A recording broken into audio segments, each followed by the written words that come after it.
Donald Trump tuvo realmente cuesta arriba llegar a ser presidente de los Estados Unidos. Y uno dirá, es un tipo tenaz, es un tipo arrojado, es un tipo duro, convencido de lo que quiere, que fue por ello y lo consiguió. Pero claro, contó con indispensable ayuda de personajes que lo persiguen y lo condicionan hasta hoy. ¿Quiénes? ¿Cómo? ¿Cuándo? Te lo contamos todo aquí. Quédate hasta el último minuto para descubrirlo.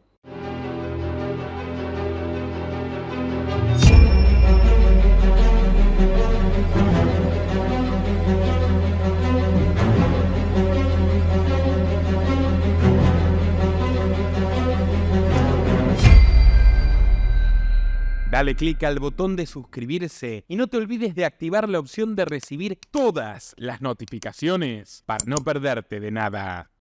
Nuestro relato comienza en el año 2008. Aquellos 12 meses serían probablemente los más humillantes de toda su carrera. La primera estocada ocurrió en abril, cuando su ex Marla Maples fue fotografiada con su nuevo novio 15 años más joven, el fornido triatleta y marín Andrew Baldwin, mientras la prensa rosa comentó que al lado suyo el pobre Donald era un trapo viejo y olvidado. Solo 10 días después, Ivana, madre de sus hijos, se casó con el actor italiano Rossano Rubicondi, 23 años más joven, en la mismísima Mar-a-Lago. Desesperado por sus cuentas en rojo, el magnate debió vender su lujosa mansión con baños decorados en oro de Palm Beach, la misma que 4 años atrás ganó en una subasta a su viejo amigo Jeffrey Epstein. La propiedad fue adquirida por $100 millones, un récord único en su clase. Y el comprador no fue otro que el oligarca ruso Dmitry Ribolovlev, alias el zar de los Urales, por ser, junto a Roman Abramovich y otra larga lista de rusos sionistas, los amos y señores de la mafia corporativa y cleptocrática del Kremlin. Sin embargo, Ribolovlev es el más desalmado de todos ellos y el propio Vladimir Putin lo estima como una persona despreciable. Me encanta batir récords, dijo Trump a los periodistas, dándole unas palmadas al criminal eslavo. Y este es un récord, es una época en la que tanta gente sale perjudicada en el sector inmobiliario que, vamos, hay que festejar. Pero lejos estaba de ser cierto, pues al lado de su catastrófica deuda, aquellos 100 millones eran unas migajas insignificantes. Viendo con terror una futura bancarrota de la cual esta vez no parecía poder salir holgado, Donald corrió a refugiarse en aquella AMPA que lo había salvado ya 2 veces. El AMPA superior, me refiero a la clase política, y más concretamente, los Clinton estaban para rescatarlo. Las elecciones de 2008 estaban a la vuelta de la esquina y Donald llevaba meses buscando la aprobación del matrimonio, que lo habían mirado de reojo por su proximidad a Bush y el doble juego en el 2000, ya sea con un jugoso cheque de $100.000 que le firmó a la Fundación Clinton en el acto, o lanzando una serie de elogios desesperados por todas las vías. Trump rogaba su bendición. Llegó a decir que Hillary fue una grandísima primera dama y Bill un presidente extraordinario. Well, I think her history is far from being over. I'd like to answer that question in another 15 years from now. I think she's going to go down at a minimum as a great senator. I think she is a great wife to a president. And I think Bill Clinton was a great president. You know, you look at the country then. The economy was doing great. Look at what happened during the Clinton years. I mean, we had no war. The economy was doing great. Everybody was happy. A lot of people hated him because they were jealous as hell. You know, people get jealous and they hate you. People don't like him because they're jealous of him. But Bill Clinton was a great president. I mean, I hope we can be so lucky in terms of the economy and in terms of other aspects. I mean, we weren't in wars with two nations. I'm not blaming Afghanistan, by the way, is probably a place that we should be. Iraq, we shouldn't be. Bill Clinton was a great president. Hillary Clinton is a great woman and a good woman. You said of Hillary Clinton that she was, quote, pretty badly abused during her presidential campaign. Why do you say that? I thought that they roughed her up pretty good. I think she's a wonderful woman. I think that she's a little bit misunderstood. You know, Hillary's a very smart woman, very tough woman. That's fine. But she's also a very nice person. And I know Hillary and I know her husband very well. They're fine people. I thought, and you know, part of that is a rough political battle. I thought she was roughed up. I thought she, and I'm not knocking the other side. You know, you want to win a battle, so if it gets a little bit nasty, it is politics, and politics is a tough game. But I thought she was perhaps unnecessarily roughed up. She took some pretty hard hits. La paradoja es que 10 años atrás Trump había mostrado su desacuerdo en una entrevista con Larry King sobre las atrocidades que ordenó Clinton en la guerra de Kosovo. Pero cuando llegó el escándalo Lewinsky y la pareja presidencial se vino a pique, como les dije hace un rato, Donald fue el único que les tendió una mano en términos propagandísticos. Agasajó a Bill con suntuosas cenas, lo consintió de las mejores formas y llegó incluso a poner su nombre en una placa de oro en su campo de golf, ese donde trataron de matar a Trump en septiembre, haciéndolo miembro honorífico del Trump Golf Club, mientras el resto de las asociaciones lo apartaba como a un leproso. En suma, iba bien encaminado para convertirse en un auténtico aliado de un eventual gobierno de Hillary, a quien Trump mismo había apoyado en su carrera al Senado de 2004, y había oficiado de maestro de ceremonias en la fiesta de su asunción. Sin embargo, señores, Trump cometió un grave error. Un paso en falso que acabaría costándole caro. A principios de año se le escapó una frase condenatoria. Barack Obama es un excelente sujeto y creo que sería un gran compañero de fórmula de Hillary. Lejos de sentirse halagados, los Clinton vieron en aquella declaración un intento de bajarles el precio, igualándolos a aquel desconocido senador de Illinois, de origen afroamericano, que apadrinaba el anciano y devaluado Ted Kennedy, el único hermano que sobrevivió a John Fitzgerald, asesinado en el 63, y Robert Kennedy Sr., asesinado en el 67, padre de Robert Kennedy Jr. Aquí podemos verlo junto a su protegido Gustavo Petro en el centro Kennedy de la Fundación Rockefeller. Poco ayudaría que meses más tarde Obama derrotase a Hillary Clinton y se quedara con la fórmula del Partido Demócrata, mas no con el control que el matrimonio ejerció en forma despiadada. Trump tuvo que recular. Temiendo quedar enemistado con el eventual futuro presidente, dio otro paso equivocado más. Le propuso a Obama y al candidato republicano John McCain un debate televisado, que moderaría él, Donald, ¿pueden creerlo? Pero el demócrata lo rechazó. Dijo tener una agenda muy ocupada y que prefería centrarse en debates oficiales antes que en espectáculos bizarros. Para Donald, aquella respuesta fue un puñal en el orgullo. Con el rabo entre las patas realizó un último intento de mantener la amistad de Hillary, que se encaminaba a ser no solo secretaria de Estado, sino la presidente fáctica. ¿Saben? No entiendo por qué no eligieron a Hillary. Ella realmente estaba ganando, dijo en una entrevista con Larry King. Obama llegó a la meta cojeando. En este momento me parece que McCain probablemente ganará. Pero todos los pronósticos eran errados. Ya era demasiado tarde. McCain perdió y los Clinton le soltaron la mano a Trump, ofendidos, que había subestimado el cinismo de aquellas serpientes a las que tantas veces acarició. Para el nuevo gobierno progre, Donald era ahora un cero a la izquierda, un don nadie, un trepador resbaladoso que se había tropezado, y sus problemas financieros no le interesaban a nadie más que a él y a sus acreedores. En el último piso de la torre Trump, el magnate se retorcía en sus tormentos. ¿Y ahora?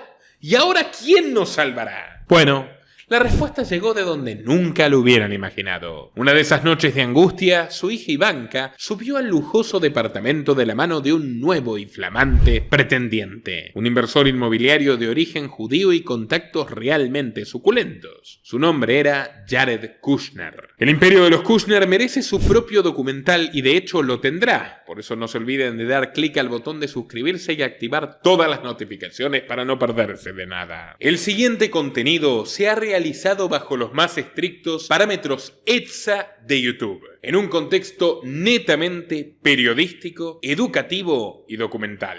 Todo se remonta a la abuela soviética de Jared, Ria Kushner, quien era apenas un adolescente cuando los alemanes llegaron al pueblo de Novogrudek en 1941. La pobre muchacha fue obligada a limpiar los adoquines de la plaza principal, purgando la sangre de todos los judíos asesinados en aquella jornada. Luego fue encerrada en un gueto con decenas de miles de compatriotas. Tal y como ocurre hoy en la Franja de Gaza, los nazis entraban a aquella prisión a cielo abierto y exterminaban aleatoriamente a sus sufridos población. En esas matanzas indiscriminadas, Ria sufrió la muerte de su madre y de su hermana mayor. Ya en 1943, los últimos sobrevivientes dijeron basta y comenzaron a cavar un túnel bajo los muros del gueto. Trabajaban de noche, pasando sacos y sacos de tierra a través de una cadena humana que terminaba depositándose en un ático. En una madrugada gris y tormentosa, los Kushner se arrastraron junto a otro centenar de prisioneros por el pasadizo, mientras los guardias germanos los detectaban y abrían prendían fuego. Desesperado, el hermano de Rhea corrió en dirección contraria y nunca más volvieron a verse. Pero el resto del clan tuvo más suerte y se refugiaron en el campo de un guardaparques, durmiendo en camas de paja y búnkeres de tierra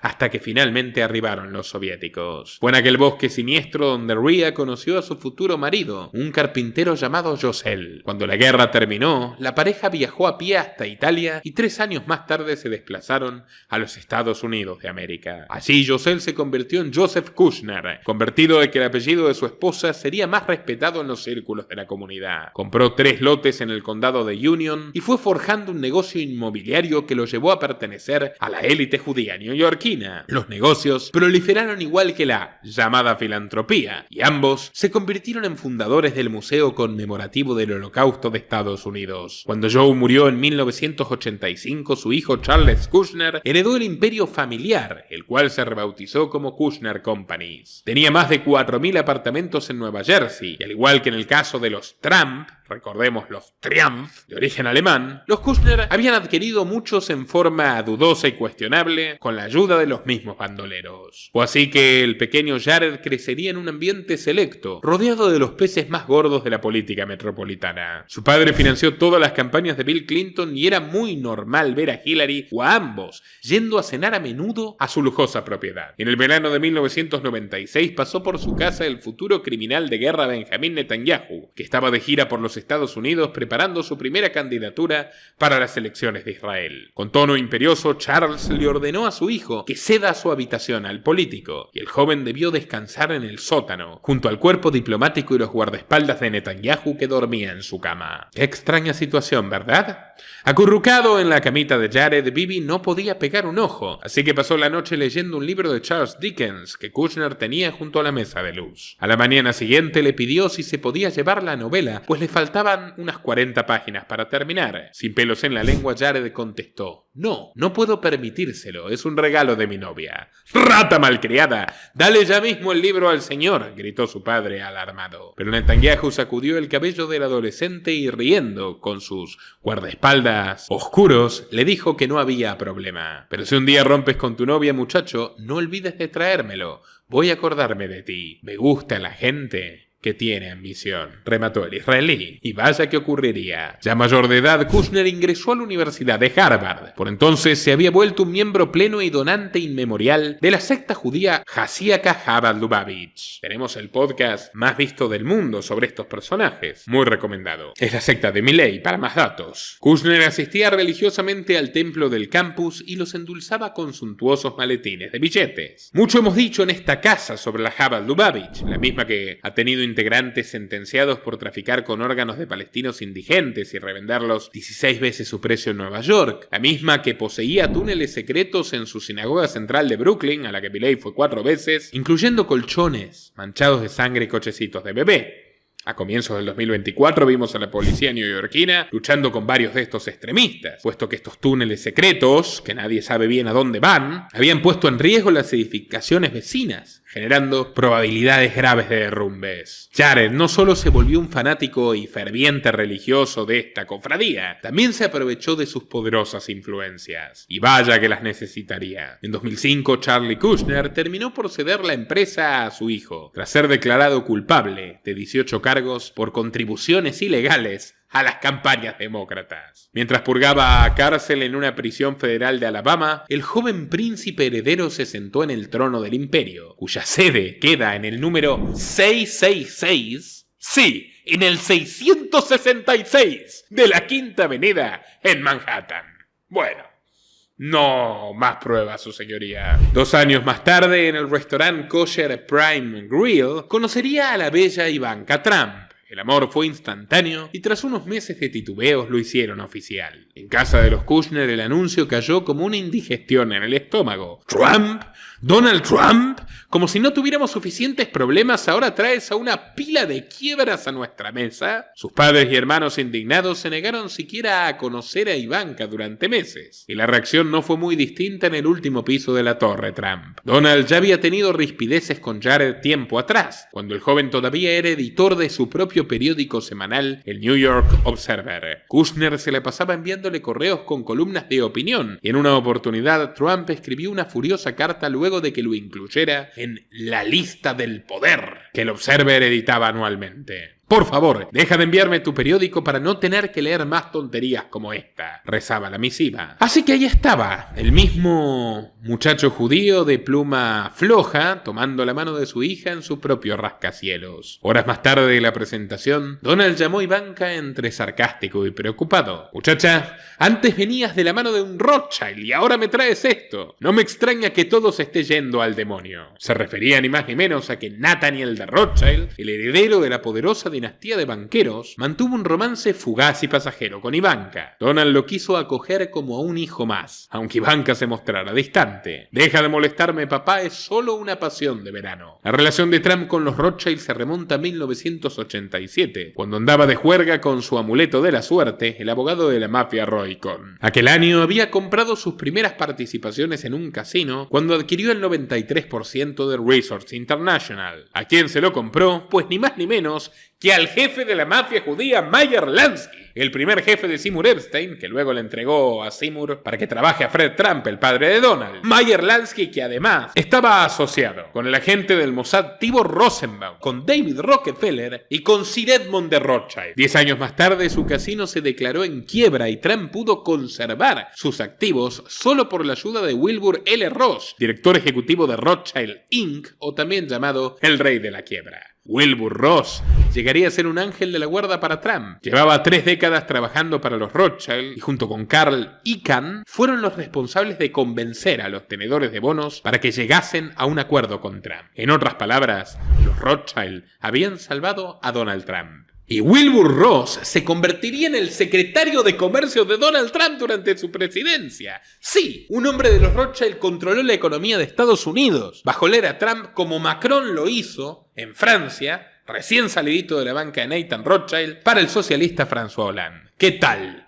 ¿Lo sabían? Sí. Trump no tiene nada que disputar con la élite porque Trump es y ha sido siempre un siervo de ella. Entonces, entendiendo que Trump fue salvado literalmente por los Rothschild, que todo esto lo induce a ver como un lavador de dinero oficial de este clan ultra corrupto, cuya historia hemos reseñado varias veces, subrayemos que la conexión va mucho más allá de la figura concreta de Ross. Durante la década de los 90, en aquellas tertulias extensas de Mar-a-Lago, donde Trump y Epstein se deleitaban los ojos, el empresario sería también gran amigo de la secretaria de Jeffrey, Lynn Forrester. De hecho, a medida que Epstein ascendía en el entramado del poder clintoniano donde el propio Trump lo colocó, para hablar con él antes había que hablar con Lynn. Fue por aquellos tiempos en una reunión de Bilderberg cuando Henry Kissinger le presentaría a Lynn Forrester, a quien terminaría convirtiéndose en su esposo, Sir Evelyn de Rothschild, el patriarca de la casa británica. Sir Evelyn, cuya primera esposa murió en extrañas circunstancias investigando la desaparición del adolescente Emanuela Orlandi en el Vaticano durante los años 70, la misma causa que hoy continúa encubriendo el Papa Francisco, tenía fama ganada de mujeriego y quedó perdidamente enamorado de la Latter de Epstein. Ese sí que era el premio mayor. Epstein se dedicó toda la vida a chantajear actores, actrices, presentadores de televisión, grandes directores corporativos, periodistas y hasta presidentes. Pero Rothschild, señores, Rothschild sí que es un pez gordo. El matrimonio fue directamente bendecido por los Clinton y el regalo de boda fue probablemente el más curioso de la historia de las nupcias. Bill y Hillary les permitieron a Evelyn y Lynn de Rothschild pasar su luna de miel en la habitación Lincoln de la Casa Blanca. Irónicamente, la señorita Forrester, hoy reconvertida en Lady Lynn de Rothschild, es la cabeza del ala inglesa del grupo y por tanto la cabeza ejecutiva del periódico Financial Times y de la revista The Economist. Y todo esto sin tener una sola gota de sangre Rothschild, pero esto es otra historia. Pero a pesar de todos los vínculos de Trump con la estirpe de banqueros, el noviazgo de Ivanka con Nat de Rothschild fugazmente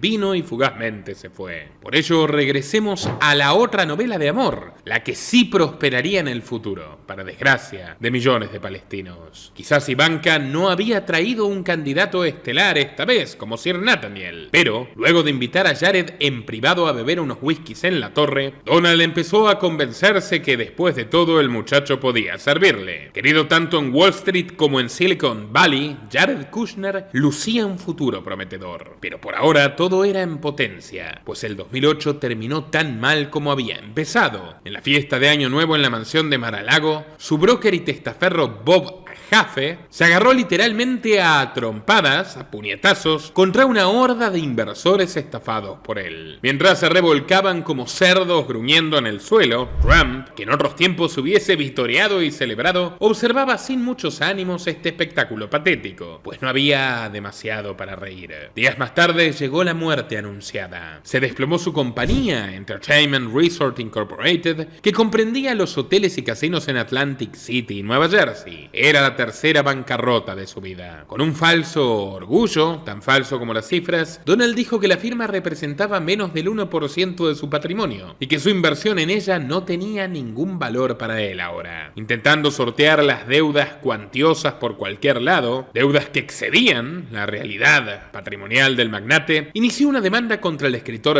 Timothy O'Brien, alegando que en su libro biográfico de 2005 catalogó a Trump como millonario en lugar de multimillonario. El magnate argumentó que las bajas estimaciones de O'Brien sobre su riqueza perjudicaron sus intereses comerciales. Agregó que su fortuna oscilaba entre 5 y 6 mil millones y que O'Brien publicó deliberadamente un monto falso solo para vender más libros. No tiene mucho sentido, puesto que los libros sobre billonarios son más valiosos que los libros sobre multimillonarios, si no hay otras variantes disímiles. En medio de la hecatombe, Ivanka y Kushner comenzaron a hablar de matrimonio. Padres de Jared quedaron horrorizados. No soportaban que su querubín se casase con una mujer de otra religión y al mismo tiempo de un entorno tan pero tan vulgar. Buscaron separar a la pareja por todos los medios, incluso logrando una ruptura y un distanciamiento de 3 meses. Entonces entró en escena un cupido inesperado, o concretamente, su esposa, Wendy Deng Murdoch, cónyuge del mega millonario Rupert Murdoch, conocido en Estados Unidos por ser cabeza de Fox News. Wendy, que era íntima amiga de Ivanka, invitó a los tórtolos despechados a pasar un fin de semana en su yate personal. Navegaban bajo la Estatua de la Libertad,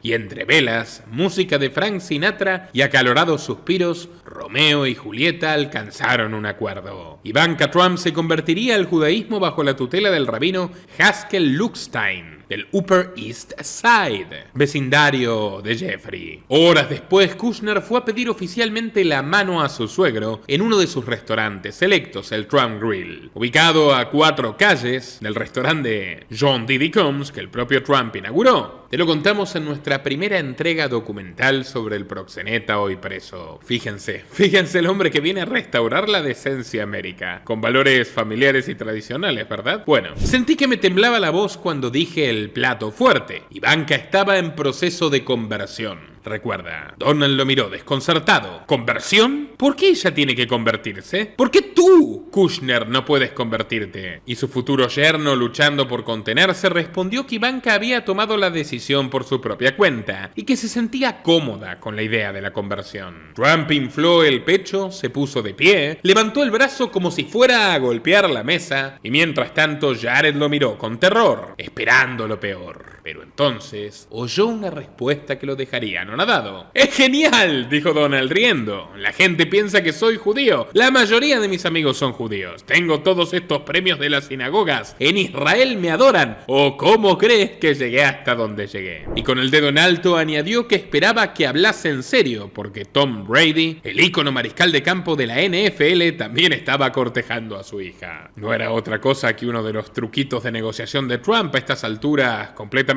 innecesario, pero que lo dijo, lo dijo. Incluso Kushner lo contó entre risas a la revista People. Y así fue que la pareja quedó bendecida. Mientras Ivanka asistía a sus lecciones del Shabbat, Donald atravesaba su propia conversión. Y para el mes de septiembre abandonó el Partido Demócrata y se pasó al Republicano. Con la cabeza gacha, el Grand Old Party lo acogió sin demasiados peros. Era su última opción luego de la humillación a la que lo habían sometido los Clinton. Culminaban ni más ni menos que 30 años de filiación con la izquierda americana. Probablemente muchos más de los que vivirá desde aquel break point o punto de quiebre. Un mes más tarde, el Trump National Golf Club de New Jersey retiró la placa de Clinton y auspició la tan ansiada boda judía. A Trump se le escaparon algunas carcajadas por las mujeres que utilizaban chals para cubrirse los hombros y el baile dividido por género. Pero poco a poco se fue soltando y antes de acompañar a Ivanka al altar, le pidió personalmente directamente a Jared que le alcance una kipá. Así entregó la mano de su hija, haciendo frente a los invitados como un judío más. Para diciembre, mientras cerraba el año de gala junto a Harvey Weinstein, Obama recibía el Premio Nobel de la Paz en el marco del genocidio que estaba perpetrando en Medio Oriente de la mano de su secretaria de Estado Hillary Clinton. La primera década del 2000 terminaba de manera agridulce y el matrimonio de Ivanka y Jared le anunciaban aires de cambios a Donald, nuevos socios y una última oportunidad para el Partido Republicano. El 2010 se estrenó con nuevas demandas, en esta ocasión de compradores de condominios del Hotel Trump Soho, que acusaron a Donald de fraude por vendérselos a precios exorbitantes e inflar una vez más la salud financiera del proyecto. Son solo un grupo de arrepentidos, se defendería el magnate. Perdónalos, señor, no saben lo que hacen. En el aniversario del 9/11, Trump aprovecharía la atención pública para hacer una oferta por la mezquita ubicada en la zona cero, y así, según él, salvar a la nación de otro atentado. Con un discurso netamente islamófobo, soltó: hago esta oferta como residente de Nueva York y ciudadano de los Estados Unidos. No porque piense que la ubicación sea espectacular, porque realmente no lo es, sino porque pondrá fin a una situación muy grave e incendiaria. A estas alturas, sabiendo que estaba al borde de la bancarrota, podemos decir que era solo propaganda. Apenas tenía para pagar las cuentas. Y no hablamos solo de propaganda comercial, sino también de propaganda política. Así lo hizo saber en un viaje a Escocia, donde aseguró que la gente le rogase y le implorase que derrote a Barack Obama. Mucha gente me ha pedido que lo haga y hasta hace poco no tenía ningún interés. Pero Estados Unidos es un gran país y no le está yendo tan bien como debería. Trump se hallaba en Escocia para recibir un doctorado honorario en la Universidad Robert Gordon en Aberdeen. Mientras tanto, un grupo de vecinos locales se congregaron allí para insultarlo, ya que su proyecto de construir un resort de golf los estaba obligando a abandonar sus hogares. Algunos académicos de la facultad se sumaron a la campaña, clamando que gente como él no merecía ningún título ni honor. Pero Trump, resplandeciente con su toga académica, se burló con humor de los manifestantes. Escuché que iba a haber una gran protesta y no apareció nadie, ni un gato, no se oye nada. ¡Qué decepción! De regreso a América, diría en su programa The Apprentice que estaba pensando en postularse seriamente a la presidencia de Estados Unidos. Puedo decirles esto: por primera vez en mi vida estoy pensando absolutamente en el objetivo. Veo lo que está pasando con nosotros y nunca nos ha ido peor. Lo que ocurre es una desgracia. También comenzó a usar una rivalidad que sería típica en su futuro, la de los chinos. Tengo muchos amigos chinos con los que hago negocios y se ríen de nosotros. Creen que somos unos tontos. Se están saliendo con la suya. Y cerró la emisión afirmando que su postura sobre el aborto sorprendería a mucha gente. ¡Qué raro! Solo 10 años atrás había admitido que era totalmente pro-choice. Se ve que lo de la conversión religiosa iba en serio para la familia Trump, aunque los bebés palestinos, esos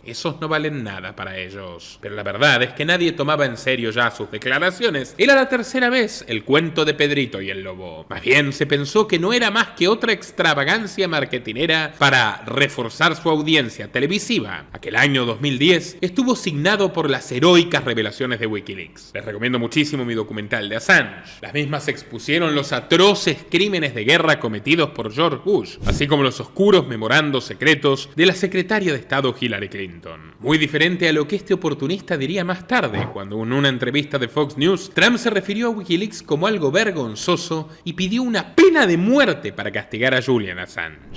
Larry Clayton will be on. Clayton will be on. He's going to talk about WikiLeaks. You had nothing to do with the leaking of those documents. It's disgraceful. You do think it's disgraceful? I think this should be like death penalty or something. This should be like death penalty or something.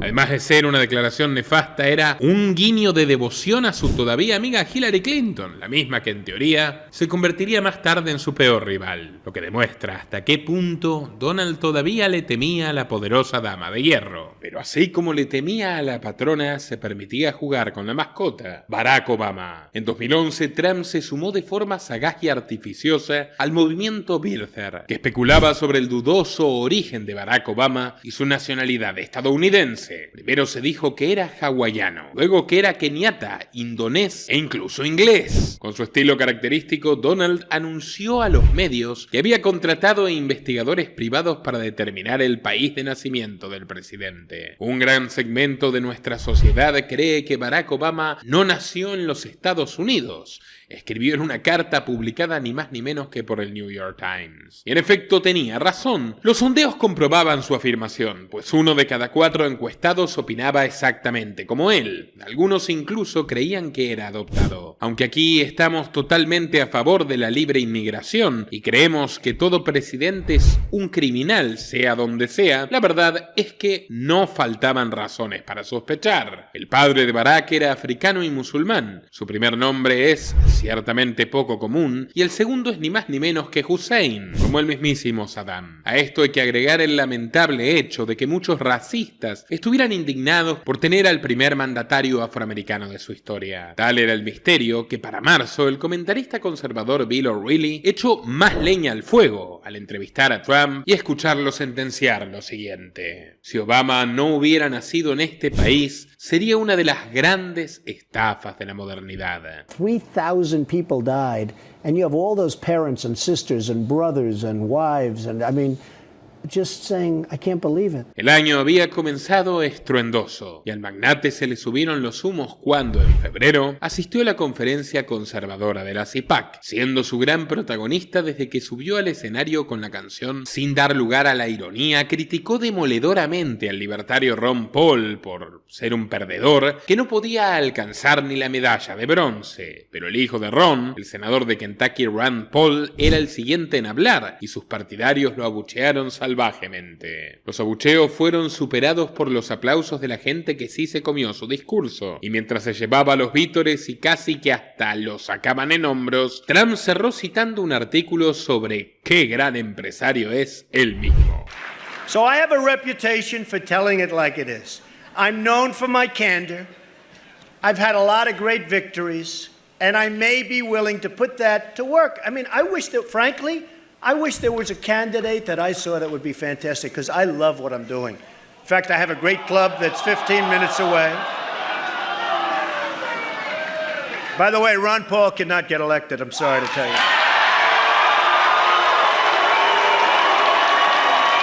Sorry.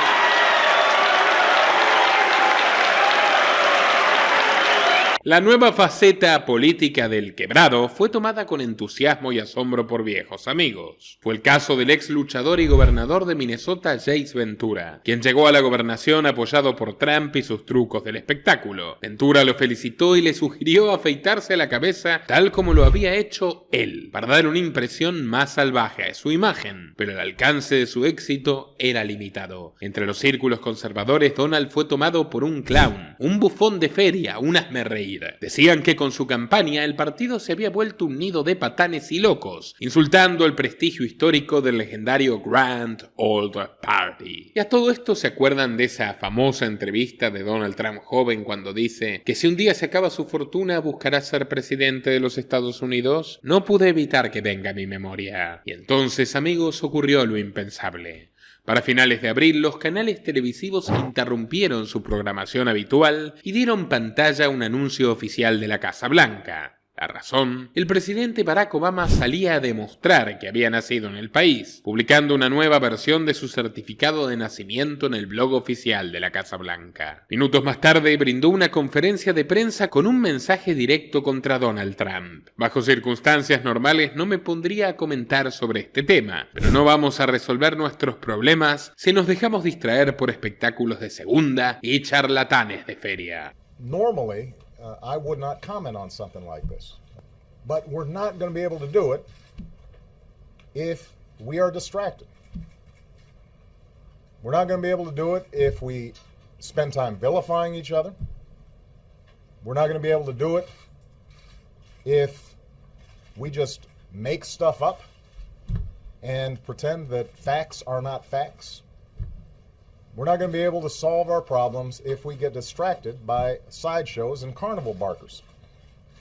Lejos de acallar los rumores, Trump redobló la apuesta. Aquella misma noche apareció en televisión asegurando que se debía examinar el documento para verificar su autenticidad. Indicó que era sospechoso que hasta ahora no se hubiese dado a conocer. Incluso fue más lejos y puso en duda la matriculación de Obama a la Universidad de Harvard. No quedaban dudas. Donald había llegado para quedarse. Había probado que con su influencia estelar podía doblegar incluso al presidente de los Estados Unidos, aunque la audacia no le saldría gratuita. Esa misma semana Donald asistió a la cena de corresponsales de la Casa Blanca. No llevaba su mejor cara.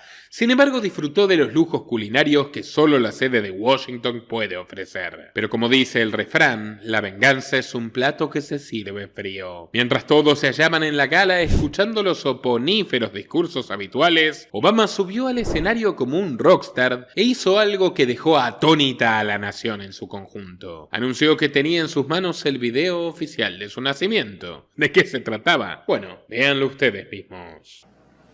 I am releasing my official birth video.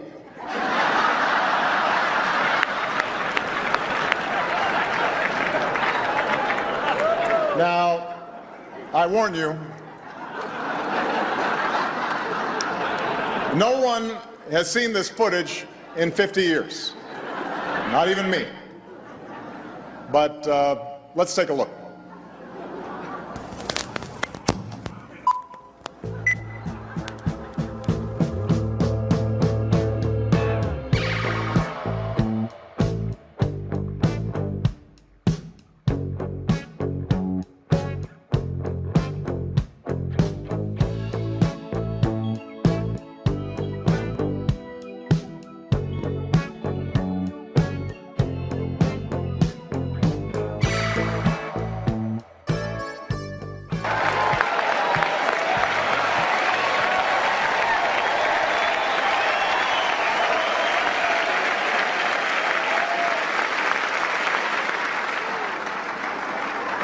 Oh well, back to square one.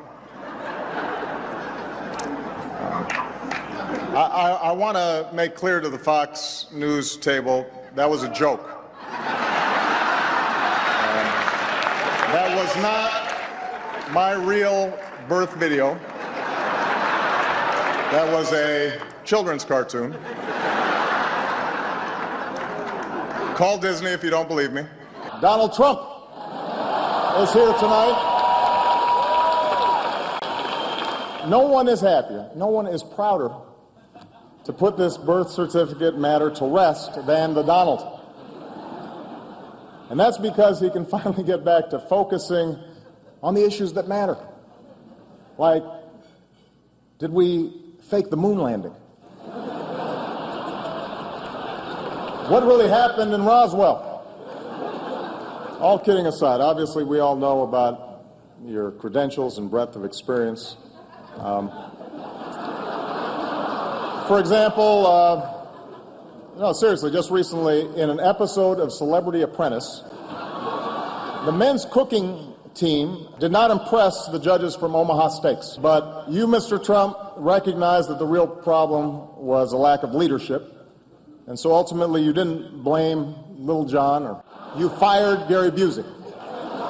And these are the kind of decisions that would keep me up at night.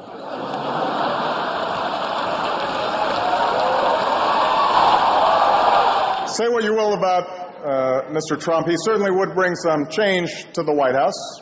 Let's see what we've got up there.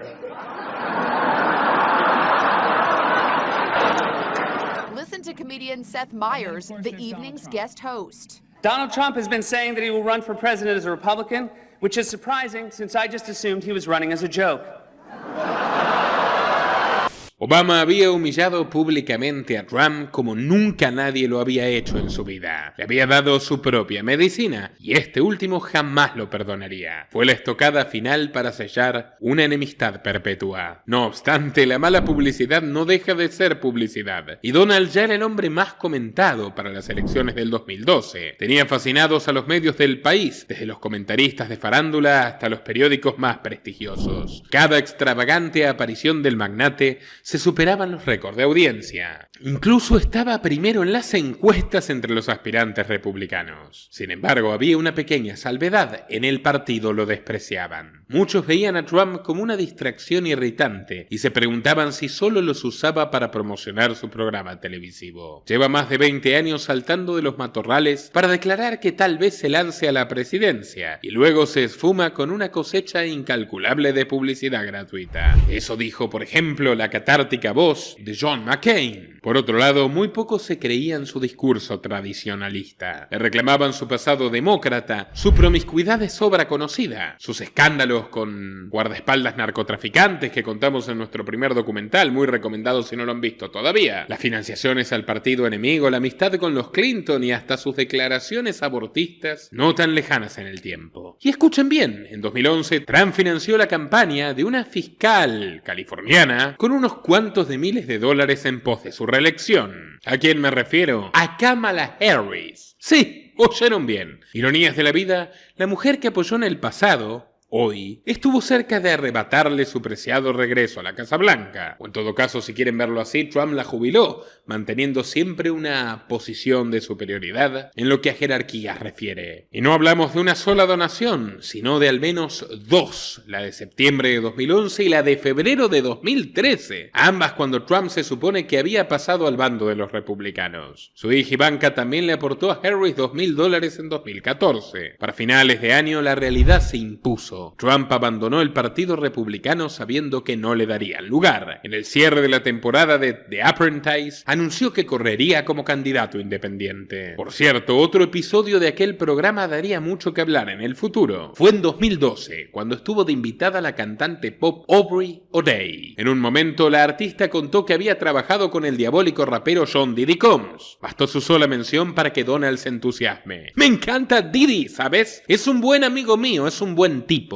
Entonces repreguntó, ¿es un buen tipo? O'Day, visiblemente incómoda, apenas alcanzó a titubear, no quiero responder a esa pregunta. Y si no saben quién es Puff Diddy Combs, por favor mírenlo aquí. Es el Jeffrey de la industria musical y está más sucio que el fantasma que acecha a Donald. Y no descartemos que este también se convierta en fantasma, puesto que lo espera un juicio en mayo donde prácticamente todo el establishment político y mediático de Estados Unidos está involucrado. La amistad de Donald Trump y Diddy nunca fue un secreto. En 1997, el magnate asistió a la inauguración del restaurante Combs. Un año después lo invitó a su club de polo de Nueva York, fue a su cumpleaños y le regaló un elefante para su zoológico personal. Ya en 2004 coincidieron en una exposición de arte junto con Melania Trump y en 2008 convocaron juntos a una gala benéfica. Pero todavía más, la bailarina Adria Sherry English, una mujer que entre esos años trabajó en las tenebrosas y criminales partuzas del villano, asegura que entre los invitados solía estar el mismo Donald. A la luz de los escándalos actuales, estos archivos generan una terrible preocupación en todo el arco político. Harris, de hecho, fue la primera amiga de futuro poderoso que tendría Combs en la Universidad de Howard en los 80s. Y para todos la mejor opción es que este testigo incómodo se calle cuanto antes y para siempre. Para que tomen nota, Combs descansa en la misma cárcel neoyorquina donde apareció ahorcado Jeffrey. ¿En qué año? 2019, mandato de Trump, con una lúgubre actuación, por cierto, encubriendo el caso por parte del entonces fiscal general Bill Barr, hijo de Donald Barr, director de Dalton School, una preparatoria exclusiva de mujeres que le dio su primer empleo a Jeffrey en los años 70 como profesor de matemática. Jeffrey, profesor de escuela secundaria de señoritas. Y Donald Barr, el padre de Bill Barr, el secretario de Justicia del gobierno de Trump, que presionó a los guardias de seguridad y enturbió la investigación sobre el supuesto suicidio de Jeffrey, también se dedicaba a escribir novelas distópicas de ciencia ficción, como Space Relations, donde fantaseaba sobre un universo futuro y paralelo, donde una camarilla de oligarcas extraterrestres estaba tan pero tan aburrida que comenzaba a matar el tiempo, sometiendo carnalmente a los hijos de sus lacayos, incluyendo a los seres humanos. Qué juntada de buenos muchachos, ¿no? Curioso. Pero bueno, retomando la línea de tiempo, corría el año 2012 y Trump salió eyectado del Partido Republicano, aunque más bien como otra jugada maestra publicitaria, pues los partidos independientes nunca llegan a nada, pero al menos podría mantenerse en pie, sin ser eliminado en unas primarias, y aspirar incluso a un debate televisivo. Con el rabo entre las patas, semanas después, concluyó que era imposible desde fuera, y volvió a inscribirse al GOP en junio, centrándose en una nueva estrategia. Esta vez, buscaba influenciar influenciar la candidatura del ex gobernador de Massachusetts, el mormón Mitt Romney. Aquello lo reveló en Las Vegas días antes de las primarias. Romney respondió elogiando a Trump. Tiene una capacidad extraordinaria para entender cómo funciona nuestra economía y crear empleos. Donald Trump has shown an extraordinary ability to understand how our economy works, to create jobs for the American people. Pero lo cierto es que Donald no resistía a los archivos. Solo el año anterior había criticado lapidariamente a Romney en CNN por eliminar puestos de trabajo en el sector privado. Trump dijo, compraba empresas, cerraba empresas, eliminaba puestos de trabajo. Yo he creado una gran empresa, mi patrimonio neto es mucho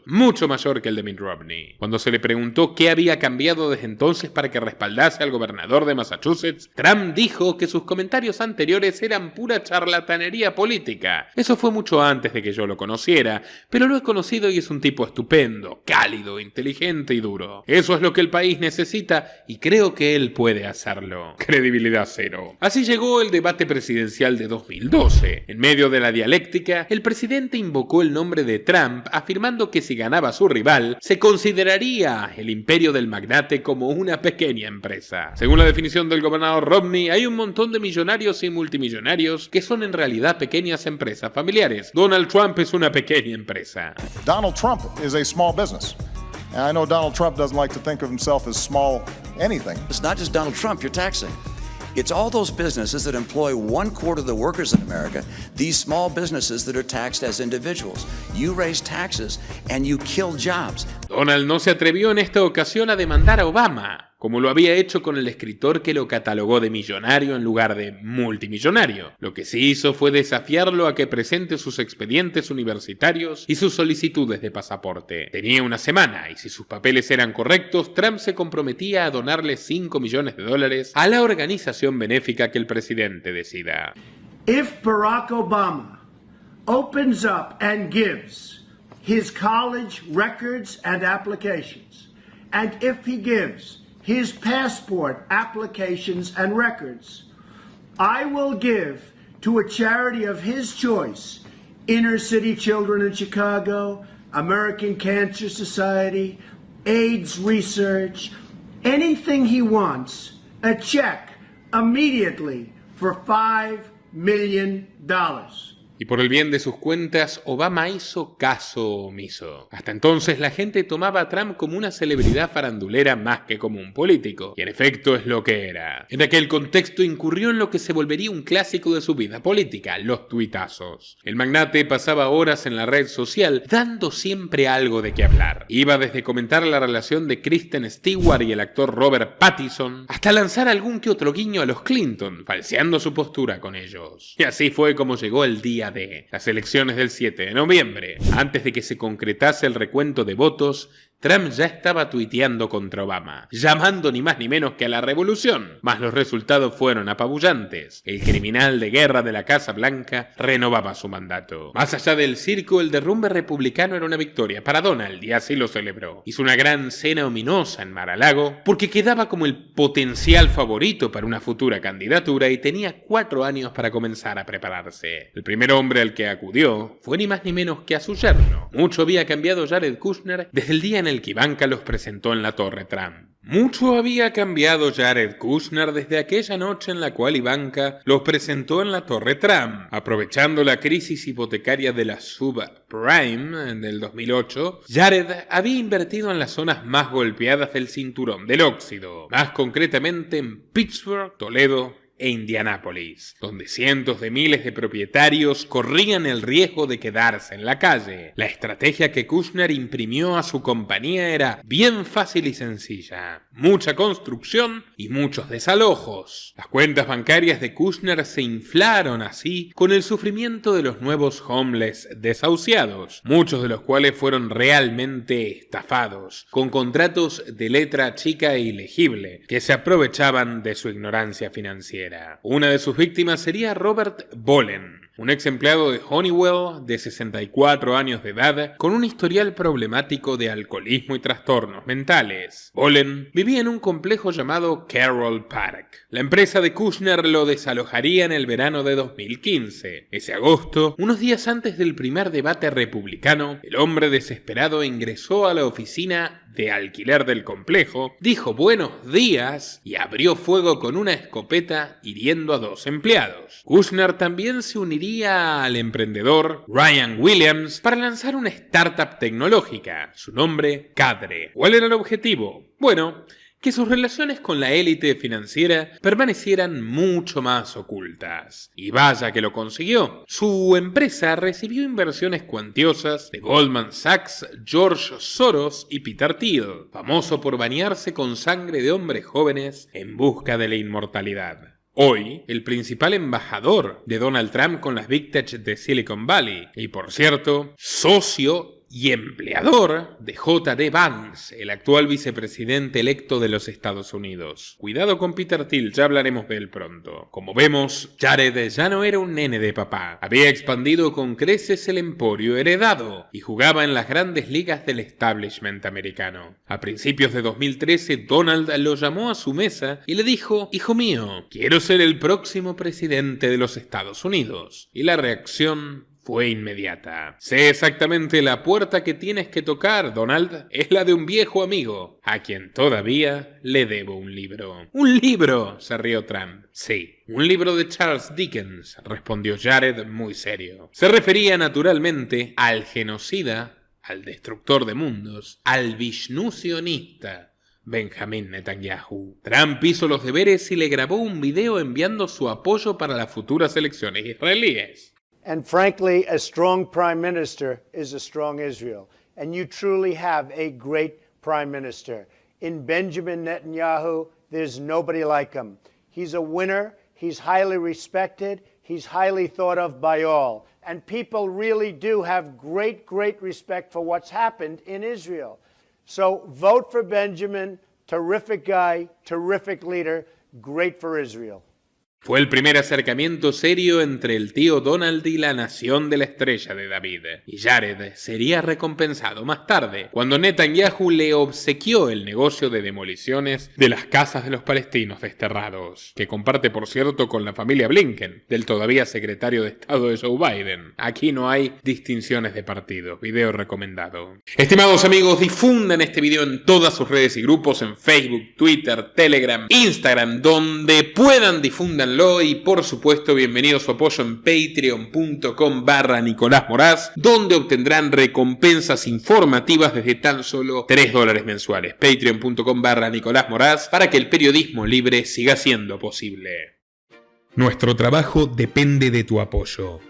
Para que siga siendo posible, realiza tu aporte desde tan solo $3 por mes a través de Patreon, en los enlaces que figuran en la descripción o en el comentario fijado. También podés hacerlo vía Bitcoin o desde la opción Unirte de YouTube. Y si estás en Argentina, elegí el medio de pago de tu preferencia a través de Mercado Pago. Quienes nos apoyen en Patreon a partir de $5 mensuales tendrán acceso a análisis, entrevistas, conferencias y documentales exclusivos. También tenemos opciones para sponsors. Así que publicita con nosotros a través de patreon.com/Nicolás Moraz.